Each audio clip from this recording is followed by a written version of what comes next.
you can even watch back. Giving players all the props or put them on blast. We don't give no hot takes, only talk facts. We're giving all our devotion, riding high on this wave of emotion. Going all out, yeah, cause this is our time. No, ain't no stopping us till we reach the finish line. All in, we came here to win. We're gonna give everything. S-I-C-K on the run. S-I-C-K, sick, sick. On fire, we're ready to fight. We'll bring the house down tonight. S-I-C-K on the run. S-I-C-K, sick, sick. Play it on the car ride, play it when you lounge. X and O, you know that we can hold it down. Shout out to my man Sammy, got it off the ground. And to all the listeners tuned in right now, got debates, analysis, and speculation. This is sports talk for the new generation. You know where to find us, got a reputation. Sick podcast, your #1 sports destination. Giving all our devotion, riding high on this wave of emotion. Going all out, yeah, cause this is our time. No, ain't no stopping us till we reach the finish line. All in, we came here to win. We're gonna give everything. S-I-C-K on the run. S-I-C-K, sick, sick. On fire, we're ready to fight. We'll bring the house down tonight. S-I-C-K on the run. S-I-C-K, sick, sick. S-I-C-K is the sickest podcast. Tune in for the audio, or you can even watch back. Giving players all the props or put them on blast. We don't give no hot takes, only talk back. S-I-C-K, S-I-C-K, S-I-C-K, S-I-C-K, S-I-C-K, S-I-C-K, S-I-C-K. all in, we came here to win. We're gonna give everything. S-I-C-K on the run. S-I-C-K, sick, sick. S-I-C-K is the sickest podcast. Tune in for the audio, or you can even watch back. Giving players all the props or put them on blast. We don't give no hot takes, only talk facts. We're giving all our devotion, riding high on this wave of emotion. Going all out, yeah, cause this is our time. No, ain't no stopping us till we reach the finish line. All in, we came here to win. We're gonna give everything. S-I-C-K on the run. S-I-C-K, sick, sick. On fire, we're ready to fight. We'll bring the house down tonight. S-I-C-K on the run. S-I-C-K, sick, sick. Play it on the car ride, play it when you lounge. X and O, you know that we can hold it down. Shout out to my man Sammy, got it off the ground. And to all the listeners tuned in right now, got debates, analysis, and speculation. This is sports talk for the new generation. You know where to find us, got a reputation. Sick podcast, your #1 sports destination. Giving all our devotion, riding high on this wave of emotion. Going all out, yeah, cause this is our time. No, ain't no stopping us till we reach the finish line. All in, we came here to win.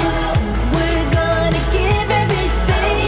S-I-C-K on the run. S-I-C-K, sick, sick. On fire, we're ready to fight. We'll bring the house down tonight. S-I-C-K on the run. S-I-C-K, sick, sick. S-I-C-K is the sickest podcast. Tune in for the audio, or you can even watch back. Giving players all the props or put them on blast. We don't give no hot takes, only talk back. S-I-C-K, S-I-C-K, S-I-C-K, S-I-C-K, S-I-C-K, S-I-C-K. Turn up your volume. Because you're about to listen to The Sick Podcast. The Eye Test with Pierre, McGuire, and Jimmy Murphy. The Stanley Cup winning Colorado Avalanche And after 22 years, Raymond Mark! The sickest NHL podcast. It's gonna be sick.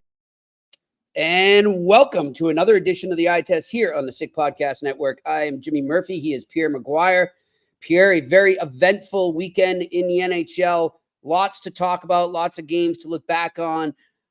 One thing, though, I think we'll start kind of close to where, well, they're not here right now. They're in Nashville, but we'll start to the team geographically closest to me where they reside in Boston. And that is the Boston Bruins win Utah on Saturday, Pierre, and they lost 2-1 overtime. Not a bad game, not horrible, but not where they want to be still. They're just like many teams. They just haven't kind of gotten their groove yet.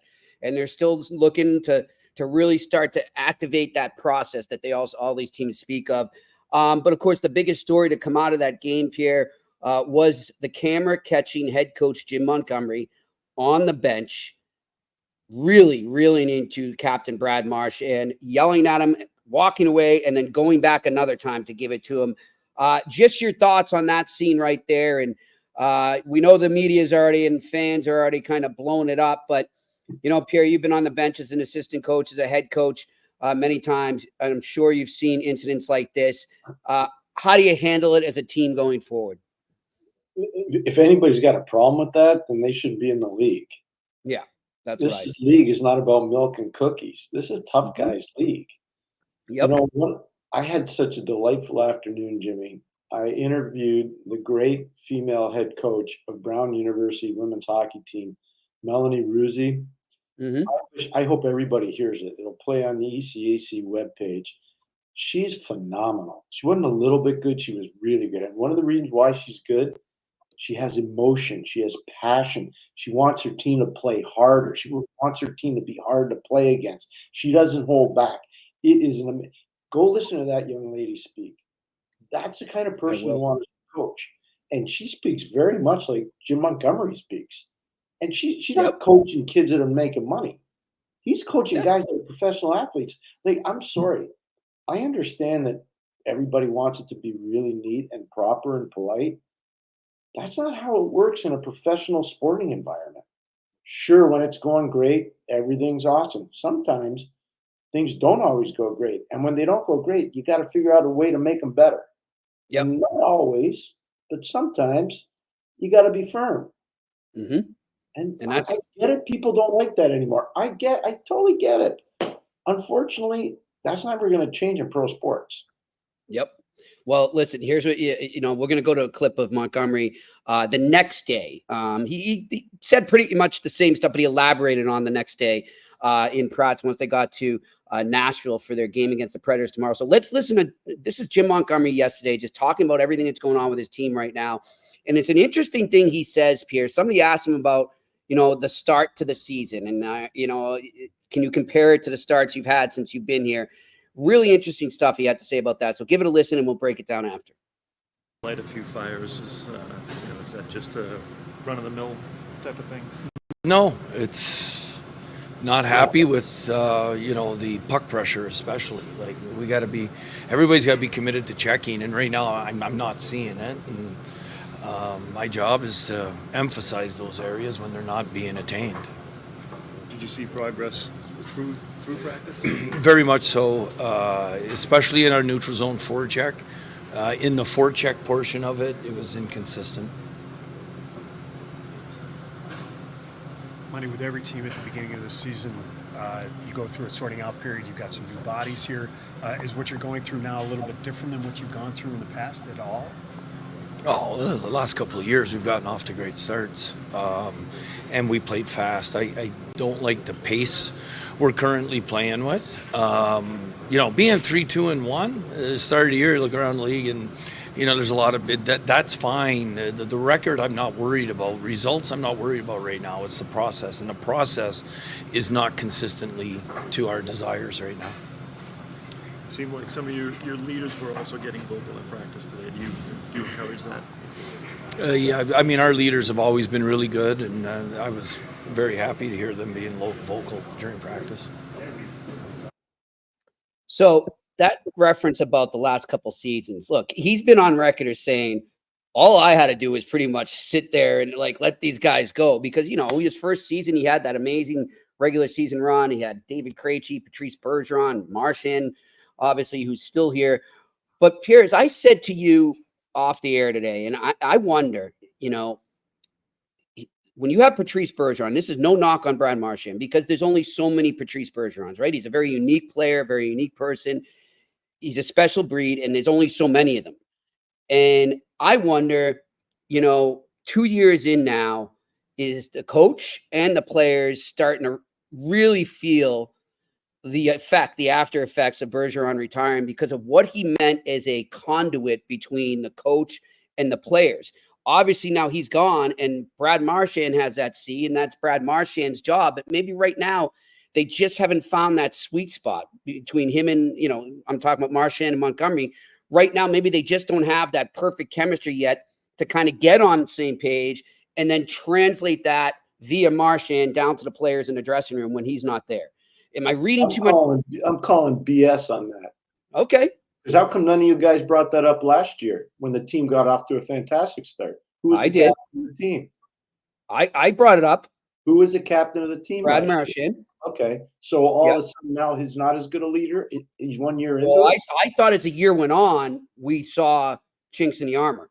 And I'm not saying Brad Marchand isn't a good leader, Pierre. All I'm trying to say is I don't think him and Montgomery are on the same page, and I think the frustration boiled over a bit. That's it. Okay, so now I'm going to play media, and you're going to be the analyst. Okay. So you just made a statement, so now I'm going to ask you a question. Give me an example how they're not on the same page. Well, the last game. What do you mean? I mean, well, a player and a coach that are on the same page, would a coach be reeling into a player like that if they weren't on the same page? Because it's not always about being on the same page. It's about effort. It's about commitment. And the coach just said it, and that's why people, not you, but people need to listen. Mm-hmm. What he said was, I'm not worried about the results. I'm not worried about the way we're playing. I'm worried about the process. Yeah. You got to listen. Yeah, in that process right now. Coaches when I don't think they've done anything wrong. If a guy makes a mistake, and you heard me say it, I think Marty St. Louis is a really good coach. You heard me say it a million times. When are they going to realize that Lane Hudson's got to be in the first power play? I've said it a million times. Like, it's the only thing I can fault them on in Montreal. I'm just telling you. But I've said it. Even though I think the guy's a great coach, I think he's making a mistake there. And when it comes to the other side of it, I don't know what Jim Montgomery's done wrong with the Boston Bruins. What I would tell you is I think he's done a lot with not nearly a good enough roster. I think he's coached unbelievably well with a mediocre roster. Let's remember trials and tribulations of a contract negotiation with Jeremy Swayman. Okay? Let's remember that. What do you think that does to a dressing room? It frays the dressing room, even though all the guys are like prim and proper and polite. It frays the dressing room. It does. They can all say whatever they want. What do you think they were talking about every day? Yeah. Wonder when we'll get Swayman back. And then you compound it with the way Korpisalo started the season. Think back to that first game in Florida. Think he was any good? Yep. No, he was brutal. No, he wasn't.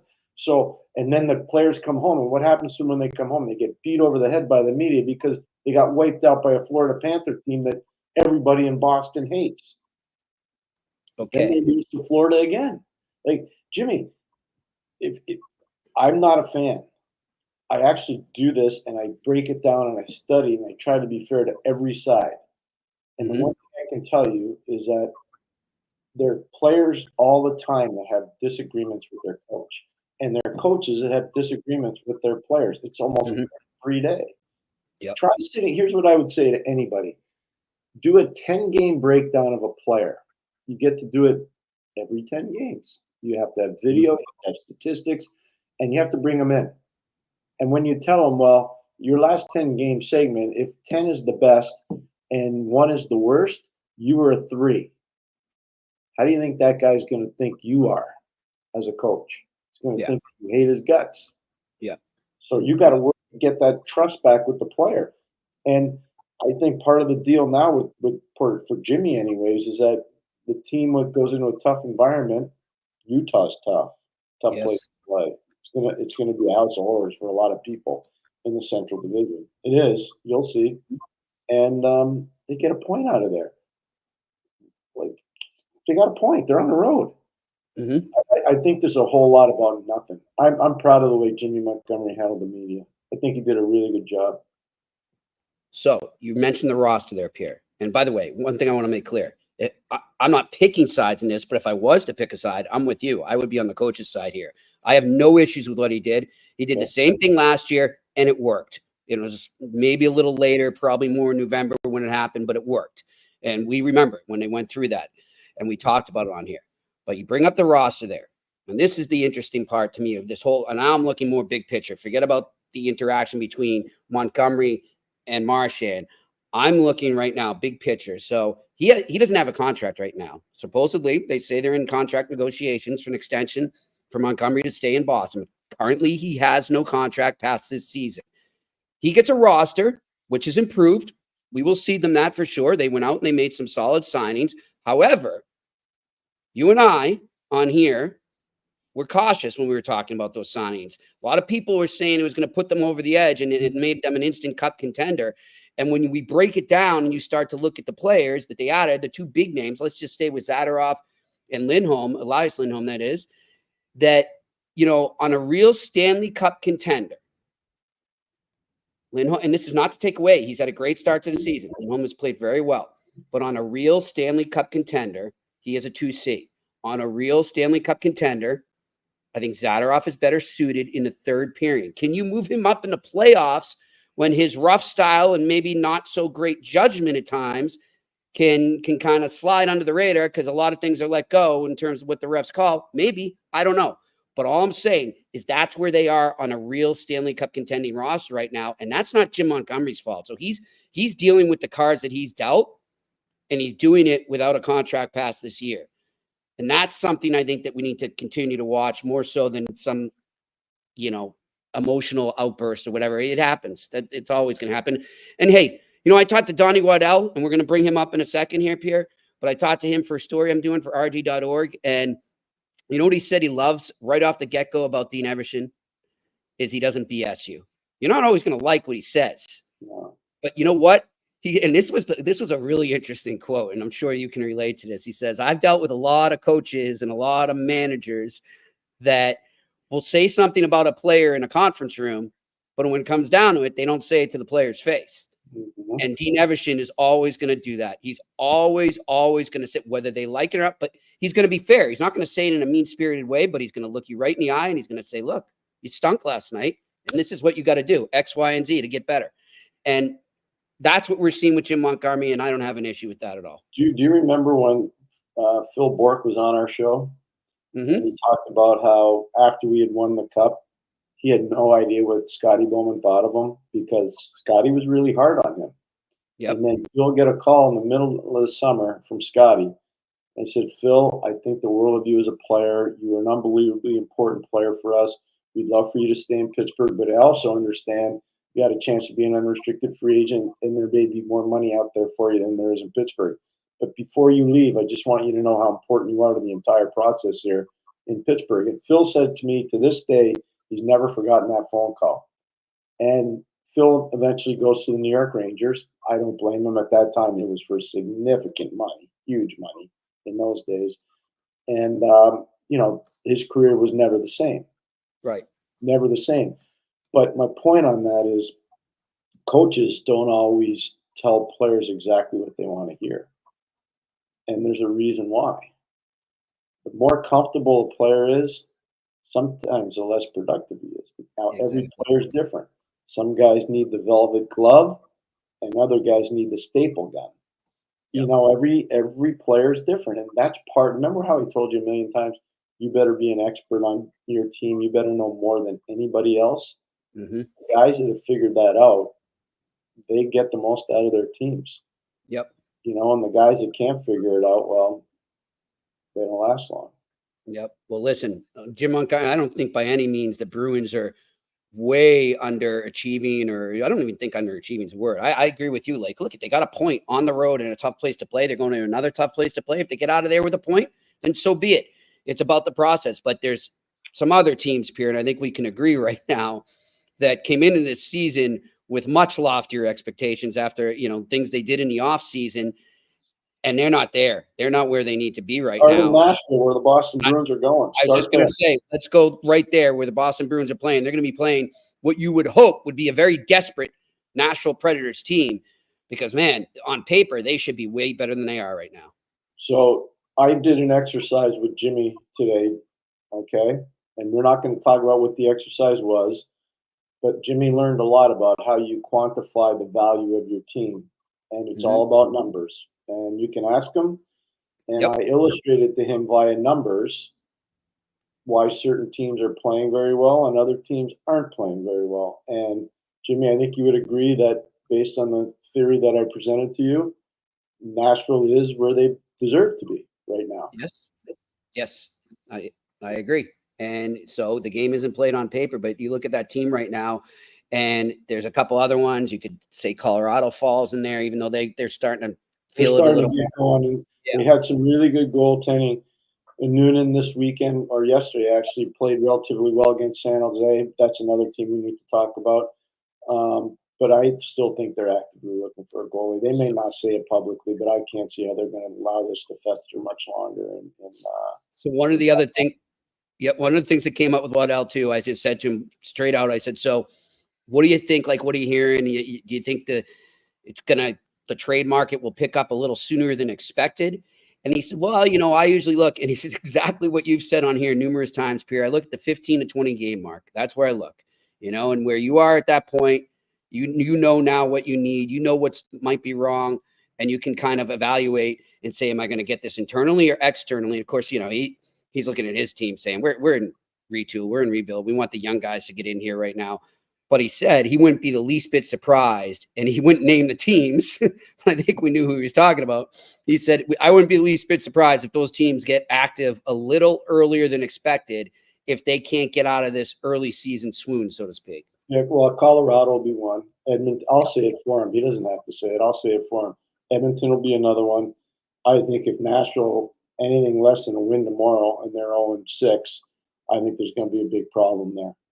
Yep. Because their general manager is unbelievably aggressive and proactive in Barry Trotz.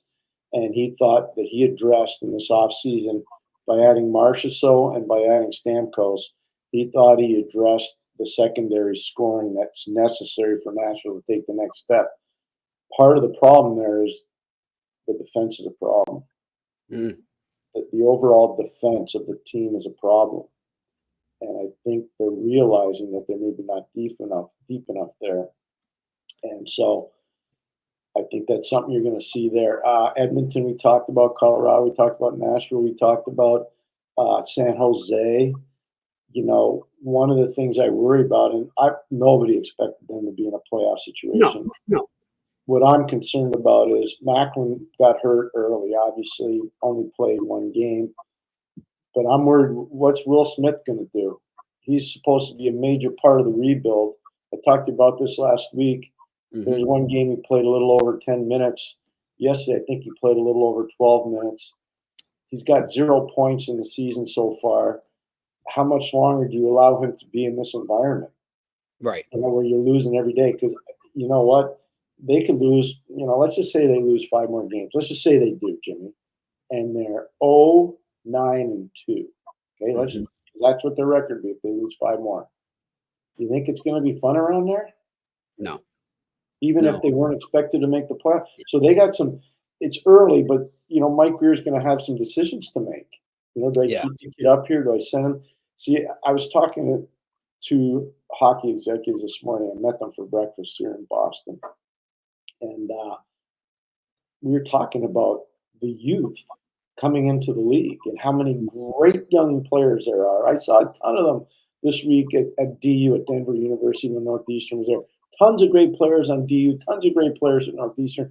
Like, it was a potpourri of really good players that I'm sure NHL teams will be watching for both teams. And it was, whether it was in goal, on defense, at forward, didn't matter. There was a ton of NHL prospects there. But most of those guys, Jimmy, that are prospects, they're 20 and 21 and 22. They're playing college hockey. They're not 19 years old playing in the NHL. Against men that have mortgages and kids to feed and all this stuff. I think people are now realizing how hard it is to play in the league. Yes. The league is unbelievably unforgiving for young players. It's unforgiving. Well, you made a great analogy when you were talking about Smith last week, Pierre, of Kaczynski in Chicago too, and he stays up and, for a lot of losing, a lot of tough, not the culture you want him in last year. And then they turn around and send him down this year. And it's kind of like, well, you could have done that last year and he could have been building his confidence, but it is what it is. No, but to be fair to them, the major junior thing kicks in for him. So he's underage, so he can't go to the American League, and they have 10 games to make a decision, and they chose to keep him. I've been through that. I always say it, Jimmy, and I probably say it 3 times. We did it with Robert Petrovisky in Hartford. And I blame myself as much as there were other people involved in the decision. I'm going to take that, and I'm going to wear that the rest of my career. Because I really felt we hurt the kid. When you do the real intense analysis, he never should have been in the NHL that year.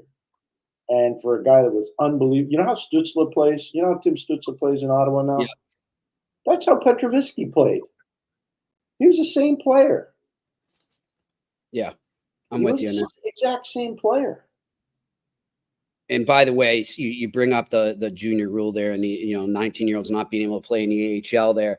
Ryan Kennedy of the Hockey News reported today that he's hearing a lot of stuff that and to be expected. I think we've all been wondering when this would happen, that they will change the eligibility soon enough in the next CBA to let 19-year-olds play in the AHL from juniors. So that could change things in terms of how teams handle that. We'll see.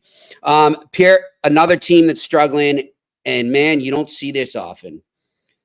Their high-paid starting goalie, Tristan Jarry, was a healthy scratch for the Pittsburgh Penguins, sitting in the press box. And, of course, it didn't go much better than it has for Jarry. It didn't go much better for Nedeljkovic down on the ice for the Penguins as they got smoked again in Winnipeg. And, given Winnipeg's off to a great start, they're playing great hockey. But it's not getting better in Pittsburgh, Pierre. It's not. There's a lot of things that are going on. Yeah, they're an interesting team, though. You got to be fair. I'm going to be fair here on this one, too. So I watched that game. They got off to a real good start. Their depth player, Lars Eller, was really good. Kevin Hayes was really good in that game. They had some really positive things happening. It breaks down on their defense, whether it's Christopher Letang breaking down, whether it's Ryan Graves breaking down, whether it's Erik Karlsson breaking down. They have too many breakdowns defensively. And for Nedeljkovic yesterday, unfortunately for him, you're playing against Kyle Connor. You're playing against some really gifted players. Scheifele is really and emotionally starting to get really involved. Adam Lowry, we've been talking about him since the beginning of the year. Appleton, Lowry, and Niederreiter. Remember, Jimmy, right from the start, we brought this up. I didn't see anybody else talking about these guys, okay? Yeah. We've talked about it right from the start. And that line's really causing damage. They're causing a lot of damage in the game. Lowry's taking his game to a whole other level. His father should be really proud of the kid. It's phenomenal to watch the growth in that player. It really is. Yeah. So for Pittsburgh, getting back to them, they need to be better in goal. And I think Nedeljkovic will help it. I feel terrible for Tristan Jarry. Jimmy, if you really get to know that guy, he's not cheating the game. He's not trying to do this. Mm-hmm. Been a disconnect for the last couple of years, and I don't know what it is. It's almost like he's been broken. And now I don't know how you get it back. I don't know how you do it, but it's really sad to watch. It's really tough. Especially for goalies, too. I think. Yeah, see, I never played the position, so I can't try to fix that. Right. I have worked with players that are. But you'd agree that it's a unique position in terms of. You know how to help them get it back. Yeah. For goalies, I just don't know. I don't know what to do. I mean, I kind of look at it like quarterback in football or a pitcher in baseball. It's like if you're not in a good headspace, and that's going to affect you at every position. I'm not denying that. But if you're not in a good headspace in those positions where so much depends on you, it's tough. It's tough. And, I hope he gets it back to Pierre. I'll say that. Pierre, before we bound another team we want to talk about, and we're going to, by the way, speaking of the Buffalo Sabres, we'll talk about them in a second, but speaking of the Buffalo Sabres, Marty Baron will be joining us here on the Eye Test on Thursday to talk in depth about the start of the season, which hasn't been that great in Buffalo. I mean, he tells the truth. He's another one. He's not afraid to, like Phil Bork. Phil Bork, he tells you the truth about the Penguins. Marty will tell you the truth about Buffalo. He always does. You know, he's not editorialized. To that team's credit, they don't editorialize their guys. Like Rob Ray's not editorialized. Dan Dunleavy's not editorialized, and Marty's not. Brian Duff's not either. You know, I watch their shows all the time. I think they're quality hockey shows from Buffalo. Their broadcast is good, and I think the analysts are really good. Their producers and directors are outstanding. They're major hockey market producers and directors. So it's a fun show to watch. But the truth is that whatever ailed Buffalo over the last 11 years or 12 years or 13 years, it still ails them. Yep. Jimmy, it's pretty simple. It's a team that does not have an identity yet. No. And, you know, Pierre, a certain NHL executive, I won't say who, but I will say it was not Waddell, so nobody tries to connect the dots that I just told you I was talking to him. Somebody else said they were watching us last week and on the episode when we were talking about Buffalo in depth, and we both agreed that, look, it's not going to be Lindy Ruff. So the next logical thing would be somebody in management, but not. But he said, look, like you guys nailed it there. They're going to need to make a shake-up roster move because that so-called young core, and he said Pierre was exactly right. They're not young anymore. And in this NHL exec's words, they are way too bleeping comfortable. Those are his words. Because that's been allowed to fester for a long time. I was there. I watched it. And you can only mollycoddle so often in pro sports. And then once you have established a country club environment or a passive kind of environment where players kind of feel they're above the law, you got a good luck reeling them in. Yeah. It's not easy. And you got to come in and you got to kick some serious butt. And look, I tried. It didn't work out the way I wanted it to when I was in Hartford because the team got sold and just they weren't ready for that kind of an approach. I get it. But if you go look at it, we were close to getting it fixed. And then it reversed for another 5 years. And then finally they got it back. You know, it went backwards after I left. And then it took 5 years to get it to where it had to go. Yeah. So that's going to be an interesting thing to watch there in Buffalo. Like, you know, there's some players there. I'm sure Kevin Adams doesn't want to move, but you might have to just say, I got to do this to shake it up. And well, I don't know. Like, there's certain guys I wouldn't trade out of there. I wouldn't trade Tage Thompson. And I'm sure everybody's asking. I wouldn't trade him. I wouldn't trade Tuck. Dahlin. I wouldn't trade Dahlin. You got to keep him around. I wouldn't trade Quinn. I wouldn't trade Peterka. I think those are guys that are going to help you win. Dylan Cousins, I think, is another guy. I'm just, again, going off the top of my head. I don't know how many people know the roster in Buffalo. But unless you're a Buffalo fan or a family member. But I think there's some situations on that defense that could be better. I do. I think that they got to be better back there. Well, hopefully they get it in gear, Pierre, by the time you and I are over in Northern Ireland. How about today? I sent Jimmy a text invite that we received from our good friend Robert Fitzpatrick, who watches the eye test all the time from Belfast, and he's done an amazing job with the Friendship Four, and he's done an unbelievable job utilizing hockey as a social tool, an instrument to bring everybody together. Robert's been phenomenal. Jimmy, when you meet him, the passion just for his community and for hockey is unbelievable. But Jimmy and I have been invited to a Thanksgiving dinner that's going to honor the president of LaSalle University in Boston. His name is Eric Turner. And I really can't wait to get there for that. And I told Robert today, I said, Jimmy and I are just so honored that you would actually think of having us there. Thank you so much. So that is great. That'll, Jimmy, this is probably going to be your first time overseas for U.S. Thanksgiving. It is. It is my first time. There you go. Furthest I've been for U.S. Thanksgiving would say probably Montreal or Toronto. still part of North America. But yeah. Exactly. So I'm looking forward to Yes, that. that's really cool. Thank you to Mr. Fitzpatrick. Of course, I like we said, we were blessed to see Marty Walsh, thanks to Sarah Stanton last Friday. And it was great talking to him, and it's great seeing Sarah as well. So we're looking forward. Of course, if you want to get more info, go over to Cara Travel right now. You can find out more info about the Friendship Four. Really looking forward to getting over there, Pierre, and so excited. And we are coordinating details for our broadcast right now. So exactly, we're gonna do the podcast from there every day. So Monday, Tuesday, Wednesday, Thursday. We can't do it Friday because it's game day. Yeah, 2 games on Friday, and then Jimmy and I are heading back to North America Saturday. But Monday, and then I'll be at the Centennial game. What's that? And then I'll be at the Centennial game for the Bruins and the Canadians. Yeah, I'll be at Bentley College watching Northeastern at Bentley. A little scouting. But you know, the thing that I could tell you is that the Hart Bar is ready for us, Jimmy. They're ready for us. I'm psyched. I'm psyched. I met another person today who has been to the Hart Bar and said, "Oh, you're going to love it, Jimmy." So they're really excited. They'll be listening to us as well. So before we get to our Q&A, let's talk to you about Betway. Of course, they are the leading global online betting and gaming brand. Follow your gut instinct. Go with Betway.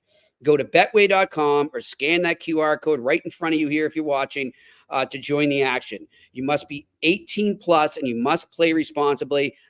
Pierre, I'm going to go to the one game we have tonight in the NHL. It is the Tampa Bay Lightning are in Toronto to take on the Maple Leafs. I think this is going to be a good one.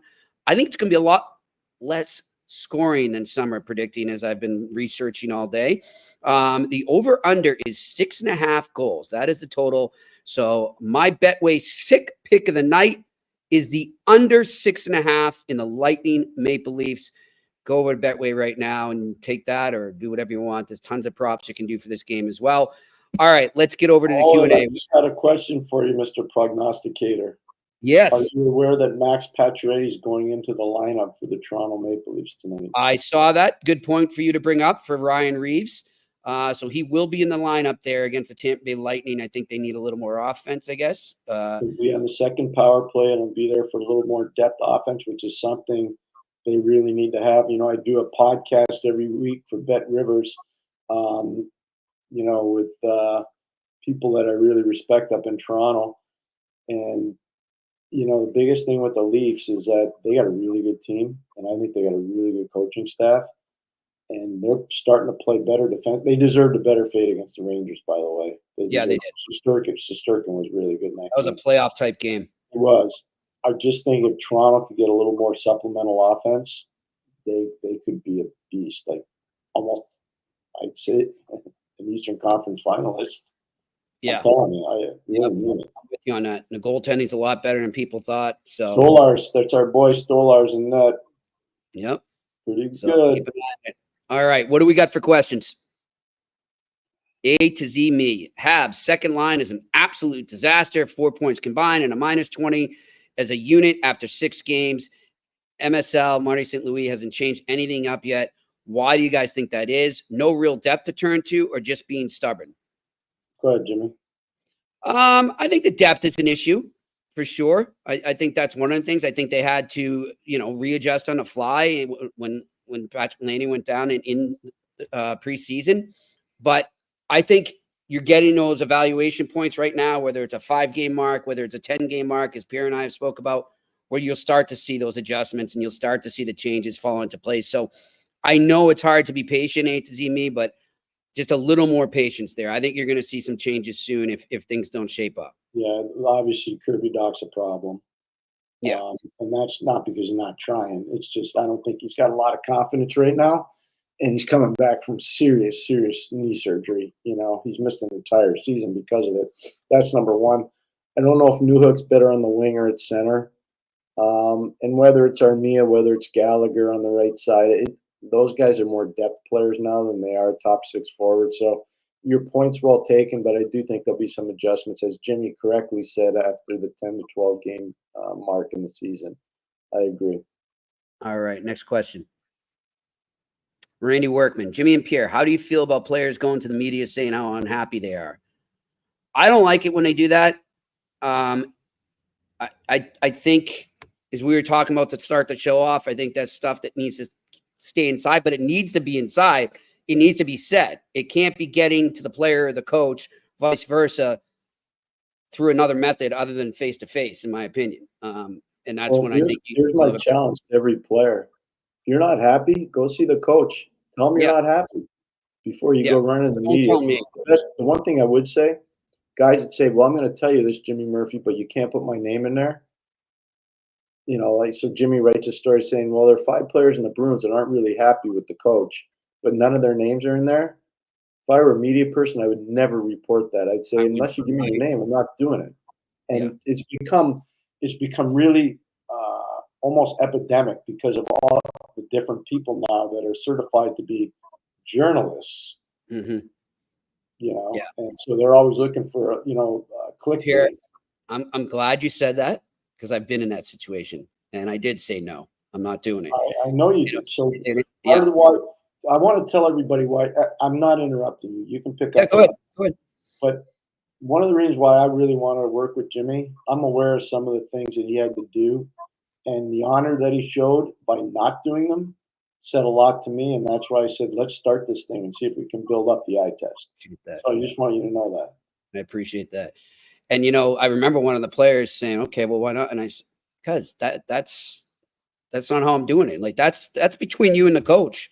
You want to go to him and tell him that, and then come back out and go on the record and say, I had a good discussion with the coach and we aired it out. Then I'll write that story. But I'm not getting in the middle of that. No, all right. Next question.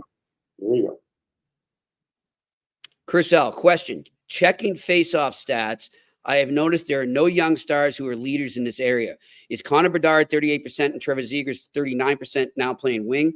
So Dak may still have hope. Thank you.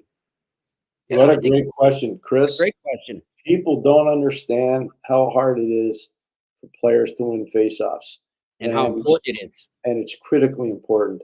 And so those guys that win face-offs at lower levels, pro teams are always watching them because they're valuable components, especially if they can continue to do that. If they're bigger, if a guy's over 6 feet tall, if he's got strong hands, if he's got good balance, they're always looking for different things when they're evaluating that. But the numbers don't lie with face-offs unless the statisticians don't mark them properly, which happens from time to time too.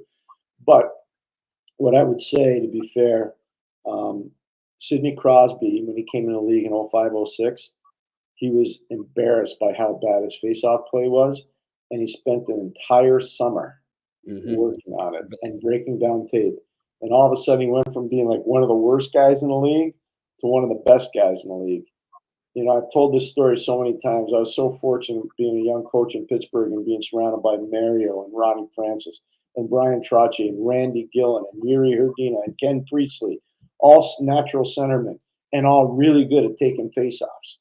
And you know what, Jimmy? You sit in those meetings and you watch the tape with the players. You listen to what they say. You don't really need to coach that.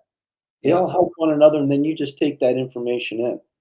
And that's really valuable experience. And so I learned how important face-offs were from being around those men that I just told you about. They were elite face-off players, elite. One guy I think, Pierre, that's become better, I wouldn't say he's one of the most elite, but I think he's become better over the year, and I'll give him credit, is Tyler Seguin over the years. 100%. He started in Boston. 100%. Man. That's a really good one. No, I agree with that. And I give Julian and Bergeron a lot of credit for that, for sure. Yeah, no, he definitely got better. Bedard will get better. The only problem for him, honestly, he's not very big. And face-offs is a lot of power. And, I've worked with a lot of kids in the summer. And the one thing I can tell you, when you talk to the kids that have to take, let's just say in a game, 30 to 35 face-offs, and you got 2 games in 2 nights, your wrists and your hands start to get sore. They really do. And so that's something that people don't talk about enough with those players. Those top face-off guys, they get beat up pretty good, and people don't realize how hard it is to do it night in and night out.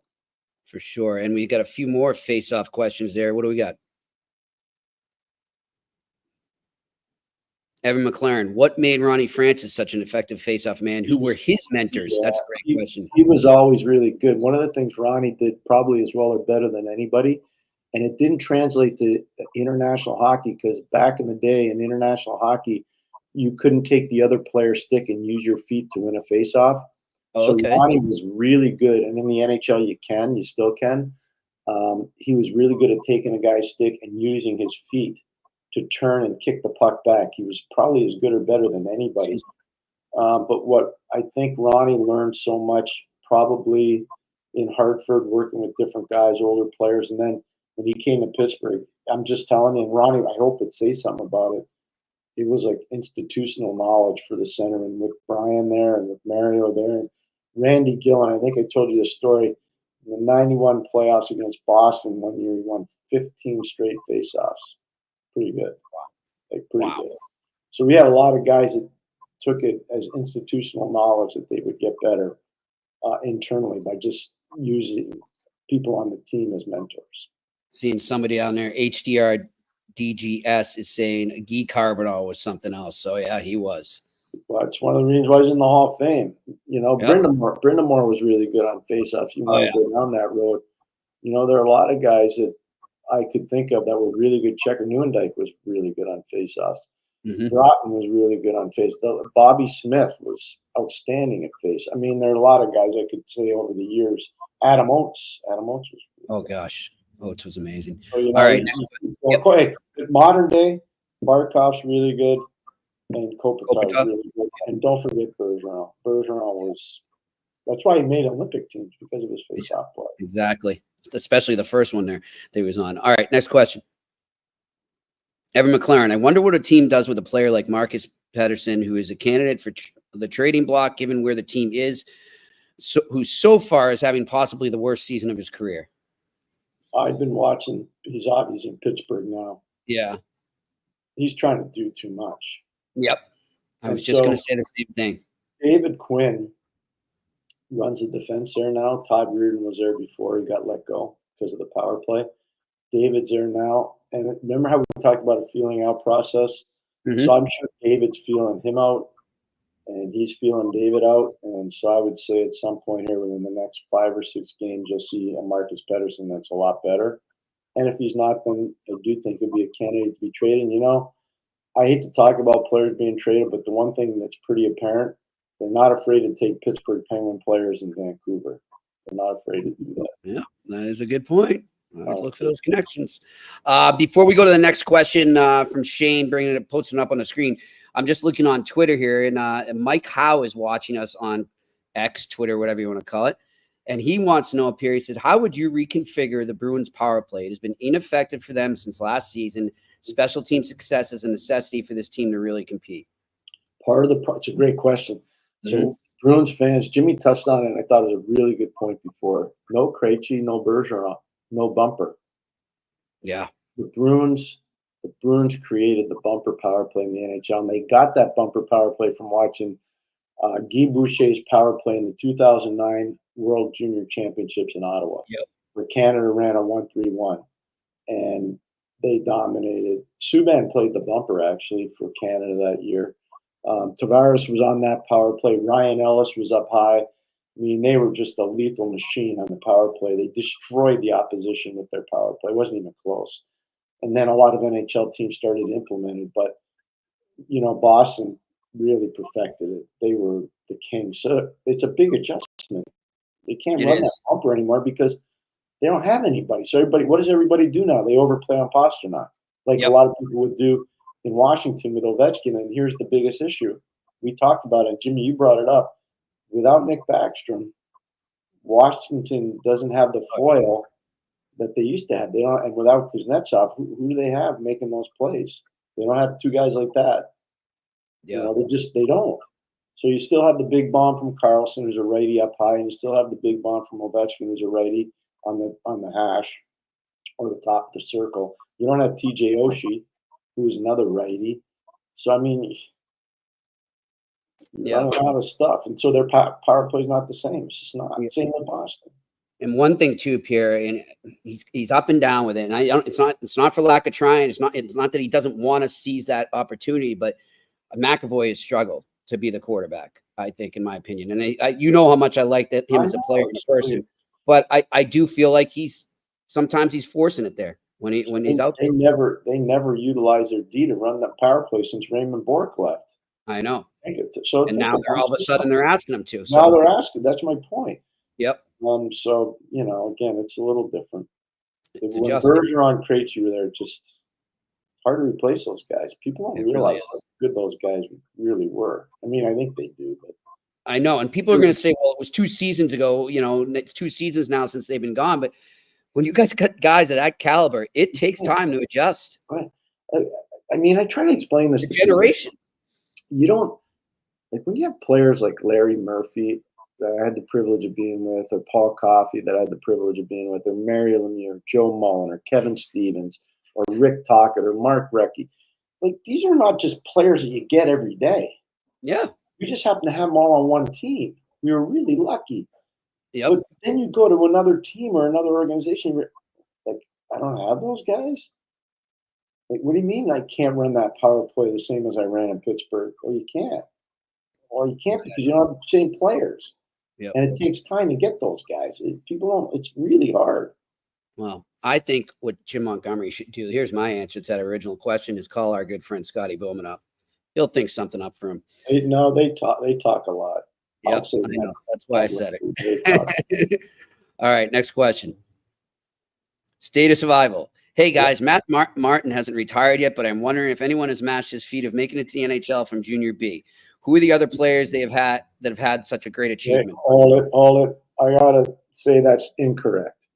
Matt Martin played for the Sarnia Sting, and he was the personal bodyguard for Steven Stamkos.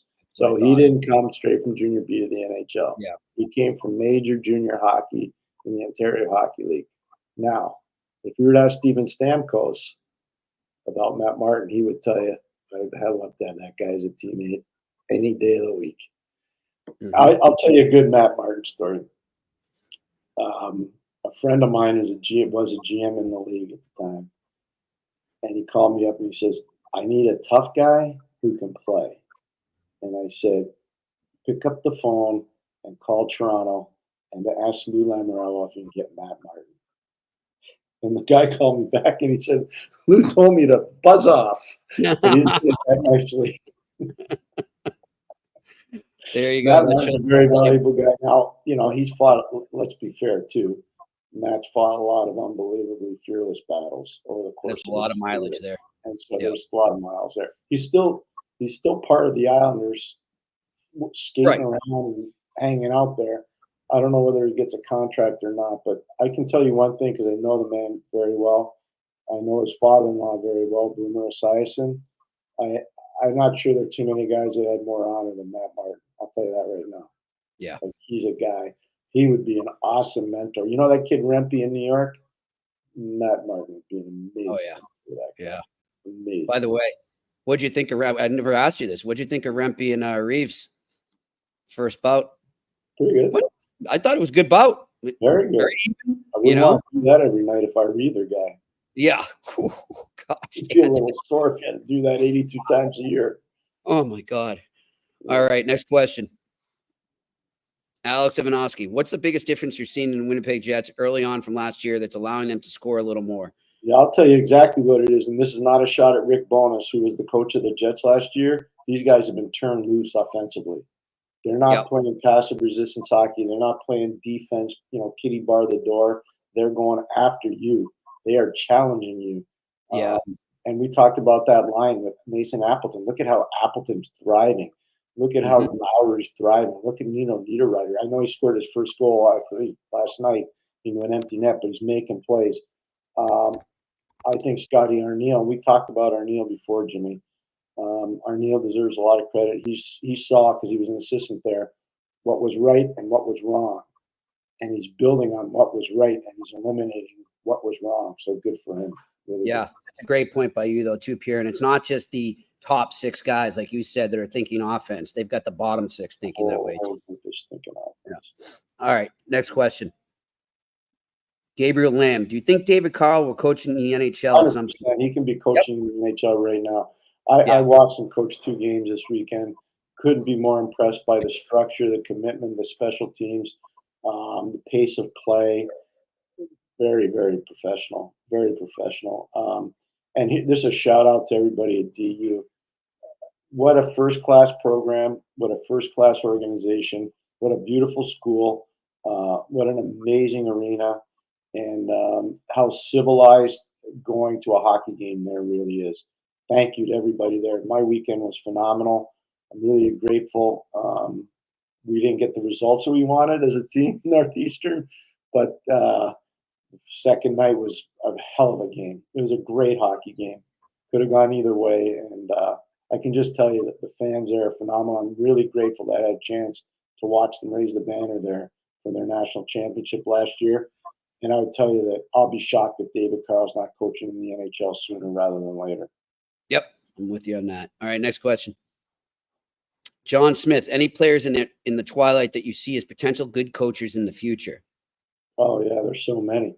I don't know if he wants to do it, but I'd tell you right now, Christopher Pronger would be a guy that I would talk to be a coach of my team. I just don't know if Chris wants to do that. His hockey evaluation. Bring him on here and we'll ask him, Pierre. We'll get him on. I think I told you that. I'll get in touch with him. I think he was coming on last year, but he was taking his daughter to camp somewhere in Ontario. Yes, I remember that. Driving there. I was like, "What's wrong with you? Get a plane." He said, "No, I'm driving." He's becoming very active on social media too. Well, in a good way. I think really giving good advice. I really do. I think he'd be an outstanding coach. Yep. There are a lot of them. I think Bergeron would be a great coach. I really do. I think he'd be outstanding. I don't know if he'd want to do it, but I think Big Z would be a good coach. Oh, yeah. I think Big Z would be a great coach. There's so many guys that I really respect that played for so long. I don't think he'd want to do it. Kopitar would be an awesome coach. I think Kopitar would be a crazy good coach. Yeah. Imagine Z, though. He'd be better shape than all his players. Exactly. You better have your button gear. You better be ready to play. Well, it's like Brindamore. So I'm telling you, I think I told you this story once before, Jimmy. And I know that people probably forgot it, but I'll make it quick. I was doing a Washington-Carolina playoff game in Washington. I always go to the rink really early. And I hear it's dark. It's dark when I'm going into our studio. Nobody's there, just the security guards. And I hear all these weights like hitting the floor hard. And I'm going, oh, yeah. What's going on? So I walk and it's dark and I see this figure like in the darkness. I'm going, damn, it must be a player that's in trouble.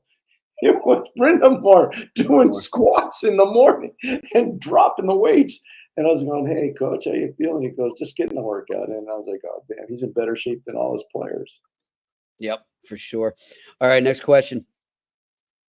Cuckoo 69. Although BB was sent to Laval, that's Boulet, Barbecue Boulet, was sent to Laval despite being on a one-way contract with 2 goals, 2 assists in 2 games. Could he be the answer to stimulating the second line issues?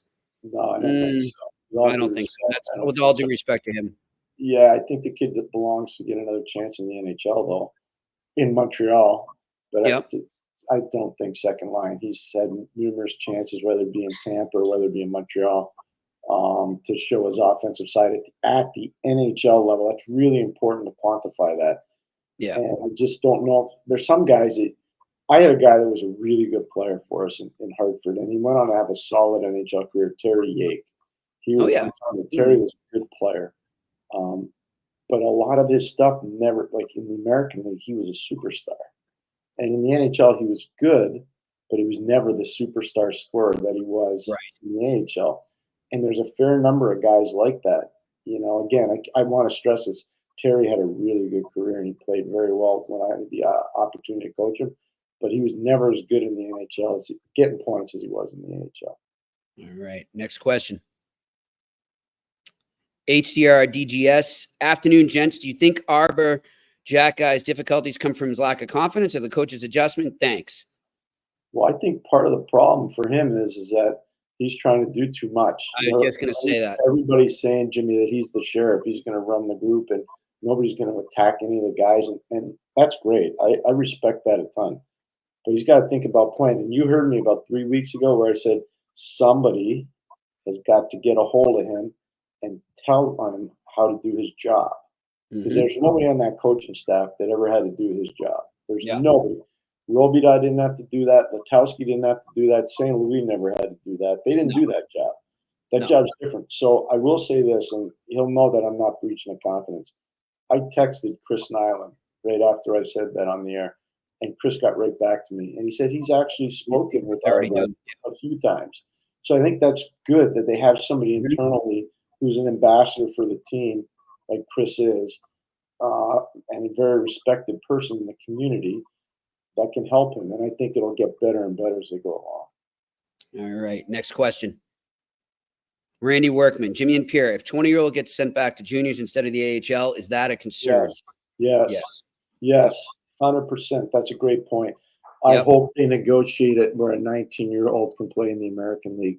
It would not decimate major junior hockey because there's not that many that can even play in the American League. Exactly. And people don't realize how good the American League is. There's nobody realizes how good it is. There's a big culture change coming too, because obviously major junior players are going to be welcome to play college hockey. Yep. So everybody's going to have to adapt. Yeah. Junior operators are going to have to adapt. College operators are going to have to adapt. You know, Jimmy, let me ask you this. I was thinking about this as I was flying back from Denver. What happens if you're at college and you see a great 16-year-old player playing major junior? You say, you know what? He can't come to us till he's 18 because he's not going to be able to play for us. But he does 2 years, in junior, gets to be 18, comes and plays 1 year of college, and then he goes to the American Hockey League or goes to what's wrong with that? Well, I'm telling you, the college coaches aren't going to like it too much. Why? He was going to do that anyways. Yeah, I see what you're saying. So those great players, they're going to leave before they're 20 anyway. Oh, I see what you're saying, Pierre. Okay. You understand? So, my whole thing is, how many guys, I say this story all the time. Brady Tkachuk, when he was a 4th overall pick, had 8 goals his freshman year. 8 at BU. He had 8 goals. Yep. The next year, he had 23. Yeah. Interesting. And those are going to be issues talked about in the next CBA for sure, too. Here's one thing I'll tell you, and everybody that plays it will tell you the same thing. It's really hard. It's really hard to score a lot of goals in college hockey. Oh, yeah. That's why when you see a kid like Cutter Gauthier, everybody in college hockey knows Cutter Gauthier, almost 40 goals last year, okay? In college hockey. It's very rare. There's 0 in the NHL right now. And I thought he would go up there and rip it up. And I was wrong. He's not ripping it up. It's early yet, but yeah. But I thought he would be a leading candidate to be Rookie of the Year. I've said this on the show many times, and I got it wrong right now. Maybe he comes back and has a great, last 60 games. But right now, he's not. He got benched the other day by our friend Cronin. Yeah. He got benched. Cronin. That was an interesting game yesterday, too, by the way. 0-0 game headed to the third and winds up 4-1 LA. Yeah, it was different. All right. Yeah. All right. Crow must have been angry after that game. Oh, yeah. He was not a happy camper, I'm sure. All right. I think we got one more question. What do we got? Alex Ivanovsky. I've noticed a difference Dean Everson has already made for the Columbus Blue Jackets. There seems to be more accountability, structure, and overall their young talent seems to be coming along. Have you seen the same? Yes. And I will have a story on that tomorrow on rg.org. So check that out. But yeah, it's true. Donnie Waddell is very impressed so far, as I said off the top of the show. With Edmondson for sure. One more thing, too. I know it's not a question, but Gabriel Lamb saying, I expect expansion to happen after the CBA. I would expect expansion to happen before the CBA. Me too. They don't want to share. Why is that, Pierre? Players. Exactly. Related revenue. So exactly. And that is going to be a big sticking point in the next CBA. So I don't want to scare people, but as you know, I had breakfast with 2 hockey management people today. And they said, what do you think an expansion team is going to cost? I said, probably $1 billion. It's crazy. You know what they told me? More. I said, how much? And they said, well, it could be anywhere from 1.5 to 2. I'm like, what? Oh, yeah. Wow. I said, that's interesting.